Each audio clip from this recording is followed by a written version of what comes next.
नाज़रीन, जब किसी फिल्म के डायरेक्टर को अपनी कहानी की नाकामी का डर हो, पुराने हीरो को वापस ले आता है ताकि सारा मलबा उस पर डाला जा सके। पाकिस्तान क्रिकेट बोर्ड इस वक्त बिल्कुल यही स्क्रिप्ट लिख रहा होगा।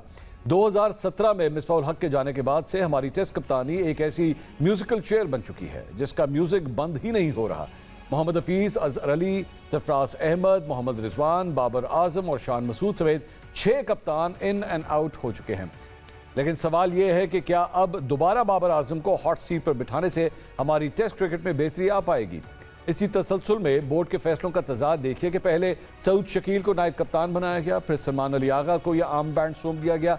लेकिन जब एक लॉन्ग टर्म सक्सेशन प्लान बनाने की बारी आई तो हम घूम फिर कर वापस उसी बाबर आजम पर आ रुक गए जहां से चले थे। क्या हमारी बेंच स्ट्रेंथ में फ्यूचर लीडरशिप का कोई एक मुतबादिल भी मौजूद नहीं था, या हम कोई नया स्पेशलिस्ट रेड बॉल लीडर ढूंढने में मुकम्मल फेल हो चुके हैं? बात सिर्फ मुतबादिल क़यादत के फुकदान तक महदूद नहीं, बल्कि हैरत तो बोर्ड की उस पॉलिसी पर है कि अभी कल तक जिस बाबर आजम को वाइट बॉल फॉर्मेट का गैर मौसर खिलाड़ी कहकर अंडर प्रेशर किया जा रहा था, जिनका ग्राफ गिराने में कोई कसर नहीं छोड़ी गई, अब अचानक उन्हें टेस्ट टीम की कमांड दे दी गई है। क्या पीसीबी का यह यू टर्न वाकई क्रिकेट की बेहतरी के लिए है, या ये सिर्फ अपनी हालिया इंतजामी नाकामियों पर पर्दा डालने और फेस सेविंग की एक क्लासिक स्ट्रैटेजी है? अब चैलेंज ये है कि पाकिस्तान की टीम वर्ल्ड टेस्ट चैंपियनशिप के पॉइंट्स टेबल पर इस वक्त सबसे नीचे है और सामने वेस्ट इंडीज, इंग्लैंड, श्रीलंका और न्यूजीलैंड के खिलाफ होम एंड अवे इंतहाई मुश्किल सीरीज मौजूद है। ऐसे में क्या इस टीम में टॉप 3 में फिनिश करने का पोटेंशियल बाकी बचा है? यह भी हकीकत है कि बतौर कप्तान बाबर आजम का बैटिंग ग्राफ शानदार रहा और उन्होंने अपनी कप्तानी में 10 टेस्ट मैचेस भी जितवाए। लेकिन क्या वो शाहीन, नसीम, हसन अली और नुमान अली जैसे फ्रंट लाइन बॉलर्स के बगैर एक बिल्कुल नए और नातजुबाकार बॉलिंग अटैक के साथ मैदान मार सकेंगे? क्या ये बाबर आजम का नया इम्तिहान है, या बोर्ड ने एक बार फिर अपनी नुकामी छुपाने के लिए कुर्बानी का बकरा तैयार कर लिया है? इसी मामले पर मजीद बात करेंगे। डॉक्टर नुमान नियाज साहब, क्रिकेट एक्सपर्ट और तजियाकार, इस वक्त हमारे साथ मौजूद हैं। डॉक्टर साहब, बहुत शुक्रिया, आपने हमारे लिए वक्त निकाला। बाबर आजम एक दफा फिर टेस्ट क्रिकेट टीम के कप्तान बन गए। आज खुश हैं आप, उदास हैं या सरप्राइज हैं?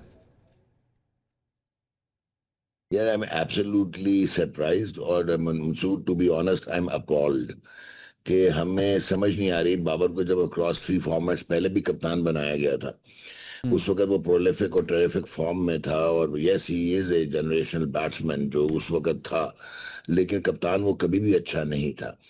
सेल्फ अवेसिव भी है एंड देन कम्युनिकेशन के भी इश्यूज हैं, इंट्रोवर्जन भी आपको नजर आती है। तो मुझे ये हैरत ये है कि आप मुड़ तोड़ के आपने 32 महीने में 10 कप्तान बदल दिए, यानी कि रिसाइकिल करते रहे आप कैप्टनसी। ऐसे लगता है कि जिस वक्त हीट आती है हारने के बाद तो अपने आप को एक्सोनरेट करने के लिए कप्तान पे मलबा गिरता है। जो ये शान मसूद, मुझे नहीं समझ आती कि आपने उसको 16 टेस्ट मैच दे दिया एज कप्तान, जबकि वो 3 सीरीज के बाद ही वाज एक्सप्लिसिटली एक्सपोज्ड कि कप्तानी उसका कप ऑफ टी नहीं है। और अब आपने मलबा बांग्लादेश का भी उस पर डाल दिया। 16 में से 12 जो है टेस्ट हारने की, आकिब जावेद साहब खुद आके कहते हैं टेलीविजन पे कि 12 टेस्ट हारा शान मसूद है, 4 आकिब जावेद जीते थे क्योंकि उन्होंने अंडर प्रिपेयर्ड पिचेस बनाई थी और उनकी इनोवेशन थी जो कि स्पिन कंड्यूसिव पिचेस बना के वो जीते। तो Babar Azam, I personally feel, I hope कि he has thought about it, क्योंकि वो उस अब करियर की उस स्टेज पे अभी वो लग रहा था कि फॉर्म में आया है। इन बांग्लादेश जो एक टेस्ट मैच वो खेला, तो आपने वेस्ट इंडीज में 2 मैचेस खेलने हैं, 3 आपके इंग्लैंड में है। इंग्लैंड में पाकिस्तान हिस्टोरिकली तो बहुत बेहतर परफॉर्म करता रहा है, लेकिन क्या ये बॉलिंग अटैक हमारा सस्टेन कर पाएगा? बहुत सारे डॉक्टर साहब एक एक करके चलते हैं, एक एक करके चलते हैं। आपने अभी जो शान मसूद के हवाले से कहा कि जनाब वो 12 टेस्ट हार गया था, उसके बाद जाके आपने डिसीजन लिया, लेकिन ऑब्वियसली यहाँ पे डिबेटेबल बात होती है ना कि जनाब ये भी कहा जाता है कि भाई अभी तो स्टार्ट ही हुआ था। मतलब इसके ऑपोजिट साइड पे अगर डिबेट आएगी वो ये था कि जनाब अभी तो स्टार्ट हुआ था, मौका तो दें, ग्रूम तो होने दें, इतनी जल्दी अपना फैसला तब्दील कर दिया तो वो करें तो गलत, 12 के बाद करें तो गलत, तो जाएं किधर डॉक्टर साहब? देखें, बात सुने, सबसे पहले तो बड़ा क्लियर है कि कप्तान आप हमारे यहाँ पाकिस्तान में इवन हिस्टोरिकली आप कप्तान यहाँ अपने स्टार को बनाते हैं या प्रोलिफिक जो परफॉर्मेंस दे रहा हो तो उसे बनाते हैं, और बाबर आजम भी इसी चीज का नतीजा था। आप लोग कभी भी ये नहीं सोचते कि कप्तानी में लीडरशिप चाहिए, टैक्टिक्स चाहिए, आपको आपको स्ट्रैटेजी चाहिए। और आप ये देखें कि अनफॉर्चुनेटली आप अपना ओवर रेट पे आप पेनल्टीज लगवाते रहे हैं मुसलसल। सो ये भी कप्तानी की बात आती है ना। तो आपकी बात में वो ठीक है कि आप कहेंगे कि टाइम नहीं दिया, लेकिन आपके पास चॉइसेस क्या हैं? आपने कौन से कप्तान, अभी भी आपने वाइस कैप्टन नहीं बनाया। तो यार वाइस कैप्टन क्यों नहीं बनाते आप अप्रेंटिस क्यों नहीं डेवलप करते? और आपने बाबर आजम को अगर दोबारा कप्तान बनाना था तो आपने बाबर आजम को पहले हटाया क्यों था? ठीक। Simple as that. So I personally नहीं, फील कि मैं इसका हमें काउंटर आर्गुमेंट देता हूं ना कि उसको हटाया क्यों था। चले मैं इसको अगर इस पर्सपेक्टिव से ले लें कि जनाब चले देर आए दुरुस्त आए, वो इसके लिए एक और मुहावरा भी होता है, शाम का वो सुबह का भूला अगर शाम को घर वापस आ जाए तो उसे माफ़ कर देना चाहिए। तो इस तरह बहुत सी ऐसी एग्जांपल्स हैं जिसमें कहा जा सकता है चलें जी आपने बीच में एक्सपेरिमेंट्स कर लिए and now you got to see कि नहीं भाई वही सबसे बेस्ट है हमारे पास, इसके अलावा और कोई ऑप्शन नहीं है। देखिए मंसूर, आपकी बात सही है, चले मान लेता हूँ मैं आपकी बात, चले मैं एडमिट करता हूँ, मैं कंसीड कर लेता हूँ। मुझे आप एक चीज समझाएं। बाबर का रिकॉर्ड काफी मीडियोकर है एज कैप्टन। वो ठीक है, इन हालात में शान से है बहुत सुपीरियर है, 50% उसका रिकॉर्ड बनता है। लेकिन आपने जो एक हर टीयर पे ग्रूम होकर आया हुआ लड़का था, जो कि कप्तानी करता हुआ आया था और उसको प्रॉपर प्रॉपर पता था क्रिकेट का और क्रिकेट सावी था, और वो भरपूर परफॉर्म कर रहा था, वो था उस वक्त साउथ शकील। तो आपने उस वक्त उसको बनाया नहीं। अब तो चले वो अनफिट था, और secondly unfortunately he has lost his form. वो भी कवा चला हंस की चाल अपनी भी भूल गया। वो T20 की क्रिकेट में उसने थोड़ी स्किल उसकी फर्क पड़ा है अब। So that is again important. But I personally feel कि सुबह का भूला शाम का भटका शाम को घर आने वाली बात नहीं है। You were paupers, you had no choice. आपके पास कोई था ही नहीं। यहाँ आप शान के साथ कंटिन्यू करते, और वो अब आपके लिए बर्डन बनता जा रहा था, जिस तरह की कप्तानी बांग्लादेश में स्पेशली हुई। नहीं तो यहाँ पे डॉक्टर भी साहब बांग्लादेश आपको फिर हरा आपके दिया। पास चले, मैं और आप इस बात पे तो एग्री करते हैं कि उसका शान का जाना जो है वो तो बनता ही बनता था, क्योंकि वो शान के साथ काम नहीं हो रहा था। वो मैं और आप इस पे एग्री करते हैं। तो फिर इसके अलावा हमारे पास क्या चॉइस थी? ऑब्वियसली आपके you have to go to the senior lot, और सीनियर लॉट में ऑब्वियसली बाबर माने आप माने या मैं ना मानूं बेशक, लेकिन ही इज़ अ सुपरस्टार, उसकी एक कमर्शियल वैल्यू भी है, उसको लोग उस एक्सपर्ट्स उसको इस निगाह से देखते हैं। आपके पास और चॉइस क्या है इसके अलावा? इसी इसी सिलेक्शन कमेटी तो नहीं मैं कहूंगा, बट आकिब जावेद ने ऑन एयर ड्रॉप किया था, कमरान गुलाम को खिलाया था, बाबर को ड्रॉप किया था टेस्ट मैच से। ठीक है, आपने ये कहा था कि उसके मसाइल हैं, स्ट्राइक रेट्स के मसले हैं, and nobody is bigger than the game, और आपने उसको ड्रॉप किया। उसके बाद डिड यू रियलाइज कि बाबर का अनफॉर्चुनेटली जब वो कप्तानी से हटा, जो उसके एक्सटर्नल प्रॉब्लम्स थे वो इंटरनलाइज हुए, और वो साफ नजर आ रहा था कि he was terribly out of form. 32 पिछले टेस्ट मैचेस में 4 50 है, कोई 100 नहीं है, हालांकि बाबर के कैलिबर का जो बैट्समैन है। अभी अगर वो आपको, do you need Babar brilliant batsman, और डू यू नीड समबडी के मेडियोक्रिटी में वो आपको कप्तानी कर रहा हो मजबूरी में? तो आई पर्सनली फील कि बाबर के लिए इतना आसान नहीं होगा। फिर आप मंसूर ये देखो जो उसकी स्ट्रेंथ वो क्या है। आपकी बॉलर्स आपके पास, मेरा नहीं ख्याल है इवन आपके ये जो फास्ट बॉलर्स हैं ये इतने फिट हैं फिजिकली कि आपको टेस्ट मैच में रन थ्रू करवा सकें। सो ही विल हैव प्रॉब्लम्स, और अपनी फॉर्म को भी उसने स्टेबल रखना है। अभी तो उसका कर्व बेहतर होना शुरू हुआ था 3 साल के बाद। ये जो आपने डॉक्टर साहब तो बात मेरा की है ना, ये मुझे एक शरारत करने की इजाज़त दीजिएगा। ये जो भी आपने बात की है, मैं डॉक्टर साहब का ये क्लिप जो है ना मैं सेव करके रख लूंगा कि बेशक बाबर आजम को कप्तान तो बना दिया गया, लेकिन उसके फास्ट बॉलर्स का जो आर्सेनल है वो खाली है। उसके बाद ऐसे फास्ट बॉलर्स ही नहीं है। तो कल को अगर बाबर कभी फेल हुआ ना तो मैं डॉक्टर साहब का क्लिप चला सकूंगा। देखें डॉक्टर साहब पहले ही कहते थे देखो चंगे फास्ट बॉलर नहीं है। तो उसे पहले भी याद है, एक दफा क्लिप रखी ऐसी, मैं कहता कि बाबर वापस आएगा, आप कहते थे it's the end of Babar Azam, and he came back. ये पाकिस्तान है बॉस, आप माने या ना माने, मिसप्लेस प्रायोरिटीज हैं और सेल्फ अवेसिवनेस आपको नजर आती है। आपकी टेस्ट टीम, आपका खुद आकिब जावेद कह के गया यार एक नेशनल ब्रॉडकास्टर पे कि जी ये लड़के 80 T20 खेलते हैं, पाकिस्तान 4 से 5 टेस्ट खेलता है, 35 T20 खेलता है, और 8 से 10 वनडे खेलता है, तो हमारी टेस्ट टीम का तो बुरा हाल होना ही है। अनफॉर्चुनेटली अपने आप को बचाने के लिए मंसूर, अब मैं आपको सुना भी होगा लेकिन मैं रीइंफोर्स करने लगा हूं।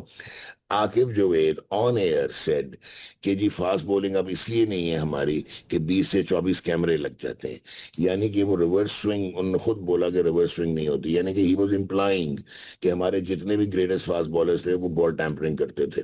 फिर उन्होंने कहा कि जो स्पिनर्स हैं वो उस वक्त तक आउट करती रही वो ईरा में सिक्लैन और वो जो था आपका सईद अजमल के दूसरा था। जब उन्होंने कहा जी एल्बो का रूल बदला, एंगल बदला 15 डिग्री वाला, तो दूसरा भी खत्म हो गया, यानी कि इम्प्लाइंग कि सिक्लैन जैसा प्योरिस्ट कि वो भी जो है वो चेक करता था। तो अब आप खुद सोच लो माइंडसेट के बजाय कि वो पॉलिसी मेकिंग करें, आके पॉलिसी डिसीजंस दें, तो आपकी क्रिकेट एक कंप्लीट कियोस है इस वक्त मंसूर। और आपके फास्ट बॉलर्स डॉक्टर साहब, अगर फिट है, सॉरी डॉक्टर साहब, मैं सॉरी आपकी बात कर रहा हूं। आपने कहा cricket is chaos, do you think cricket is at chaos या test cricket is actually at chaos? क्योंकि अब मतलब ट्रेडिशनलिस्ट जो हैं वो ये भी बात करते हैं कि भाई वो जो असल में T20 का जो एक इन्फ्यूजन हुआ है, everyone is all the bowlers से कि भाई 4 ओवर करवा लें बस ठीक है, हमारा कोटा पूरा हो जाता है। कौन जाके टेस्ट के अंदर इतनी धूप में पूरा पूरा दिन खड़े होकर मार खाए? तो बेहतर है कि T20 खेलें। तो एक्चुअली जो हमारी यंगर लॉट है जिसकी वजह से हमें नई प्रोडक्शन नहीं मिल रही, that is because of T20 के हमारी टेस्ट का ये हाल हो रहा है। तो यार ये किसकी मिसमैनेजमेंट है? यहाँ तो फिर टेस्ट क्रिकेट खेलना बंद कर देना, जैसा जिम्बाब्वे ने एक जमाने में बंद कर दिया था, फिर आप भी बंद कर दें। आपका डोमेस्टिक स्ट्रक्चर जो है उसमें लड़के हैं जो कि बॉलिंग करते हैं लंबी लंबी। अभी मैंने नाम लिया, शाहनवाज धानी ने एक्स्ट्राऑर्डिनरी ये सीजन खेला है, तीनों स्पेल तक उसकी 140 प्लस रहती थी, 42 उसने आउट किए हुए। अगर वो अनफिट नहीं है तो वो जाता था। अब अगर मुझे तो सर वो क्रिकेट अनफिट होने के तो मिसाइल धानी के हैं ना सर डॉक्टर साहब, उसके तो फिर अपने मिसाइल हैं। तो फिर लेकिन बताया नहीं गया ना कि वो फिट है या अनफिट है, क्योंकि उसने पूरे सीजन में बॉलिंग करके आउट किया, अभी कैंप भी वो कर रहा था।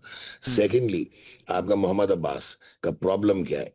इकोनॉमी बेस्ड बॉलिंग करता है और यस वो आउट कर लेता है, बट वो उस तरह फ्लैशिंग रेगुलरिटी से सेशंस में आउट नहीं कर पाता। ये 5 वो आउट कर लेगा, गेंद हिला भी लेगा, लेकिन उसकी पेस नहीं है। So at the end of the day by the time वो विकेट लेने शुरू होते हैं तो आपका 100-150 लगा होता है। खुरम शहजाद अगेन नए बॉल से आउट करके देगा, he is the only one जो कि आउट कर सकता है। क्या वो तीसरा स्पेल दिन में कर सकता है? क्या उसके फिटनेस हैजर्ड्स जो है वो रिकवर हो गया है? मोहम्मद अली डेजी again a fantastic first class red ball bowler. Pace का भी प्रॉब्लम आता है, टांगे खुल जाती हैं जब तीसरा स्पेल करने की बात आती है। उबैद शाह को आपने पिक किया है, बहुत नॉविस है, बहुत टैलेंटेड है, बहुत अच्छा है, लेकिन अभी आपने बहुत जल्दी पिक किया है। सो साकिब भी था, बहुत सारे और बॉलर्स थे जो सीजन फर्स्ट क्लास क्रिकेट खेल के 2-2 3-3 सीजन। अब आप एक और चीज देखो, अमाद बट को आपने पिक किया और आपने आमिर जमाल को पिक नहीं किया for the tour of Bangladesh. हालांकि मैं कैटेगोरिकली ऑन एयर कहता हूं कि Aamir Jamal is a better prospect with a better track record in international cricket than Amad. Amad 88 out करके आ रहा था 2 सीजन्स में, बांग्लादेश में बगैर खिलाए आपने उसको फारिग कर दिया और अब आमिर जमाल आ गया। इधर यू वर रॉन्ग देन और यू रॉन्ग नाउ।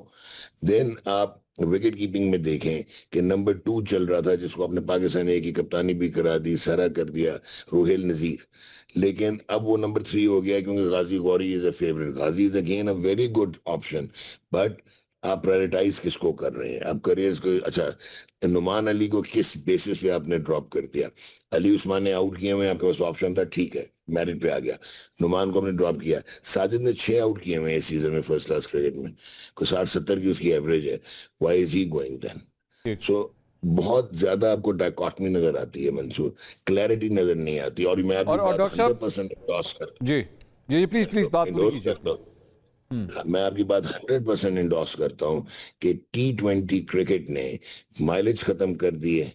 और आपकी माइलेज नहीं होती बॉलर्स की, उनकी फिटनेस वो ट्रेन नहीं करते, वो सिर्फ 4 ओवर्स के लिए आके करते हैं और डॉक्टर उनकी साहब वो जो रेपिटेशन है डॉक्टर वो नहीं साहब होती। Sorry to cut you, last question and this is very important क्योंकि जारी बात है हमने आपका ये क्लिप भी सेव करना है। Your prediction for the upcoming series, what do you think about Pakistan prospects? देखें ऑनेस्टली स्पीकिंग है तो शान मसूद कप्तान होता ना तो आई वुड हैव सेड कि यार वो तो ही हैज गॉन बॉन्कर्स, या 5 के 5 टेस्ट आ जाएंगे। लेकिन अगर मैं अब देखूं वेस्ट इंडीज में आपको दिक्कत होगी क्योंकि West Indies team is coming up, उनके कुछ प्लेयर्स बहुत ही एक्स्ट्राऑर्डिनरी खेल रहे हैं और वेस्ट इंडीज में थोड़ी मुश्किल कंडीशंस होती हैं। लेकिन इंग्लैंड में एक तो आपने अच्छा परफॉर्म किया और ये इंग्लैंड की टीम काफी ब्रिटल है, तो मेरे ख्याल में it is not going to be a whitewash like situation. Pakistan with even with this team is better led side should be able to produce certain good results. But series win, that looks a little unlikely. दोनों जगह पे। ठीक, doctor Numan नियाज़ साहब हमारे साथ मौजूद थे, cricket expert. Test cricket के हवाले से बाबर आजम की एक दफ़ा फिर बतौर कप्तान वापसी हुई है, लेकिन जाहिर बात है पाकिस्तान क्रिकेट बोर्ड के इस हालिया इकदाम के ऊपर भी जो है वो सवालात उठ रहे हैं कि पहले जब वो कप्तान थे तब उनके ऊपर एतराज़ात हुए, उसके बाद एक्सपेरिमेंटेशन होती रही, मुख्तलिफ कप्तान जो है वो अपॉइंट करते रहे और अब अल्टीमेटली फिर बाबर आजम के पास जो है वो वापस कप्तानी आ गई। क्या पहले गलत फैसला था उनको हटाने का या अब गलत फैसला है उन्हें दोबारा लगाने का? और दूसरी बात ये कि पाकिस्तान के अंदर जाहिर बात है यहाँ पे जो प्रेशर डेवलप होता है जब भी कोई टीम का कप्तान बनता है तो उसके बाद एक हार के बाद जिस किस्म का प्रेशर, चाहे वो मीडिया की तरफ से हो, फैंस की जानिब से हो, वो कप्तान उसको अपने कंधों पे महसूस करता है। तो क्या बाबर आजम अब इतने मैच्योर हो चुके हैं बतौर एक सीनियर खिलाड़ी कि उस प्रेशर को वो बर्दाश्त कर सकें? और जो दो बड़ी सीरीज़ सामने खड़ी हैं, क्या पाकिस्तान एक दफ़ा फिर टेस्ट क्रिकेट में अपना नाम जो है वो रोशन कर पाएगा? That is the $1 million question. नाज़रीन, प्रोग्राम से अब तक के लिए इतना ही। कल आपसे दोबारा मुलाकात होगी। अल्लाह हाफ़िज़।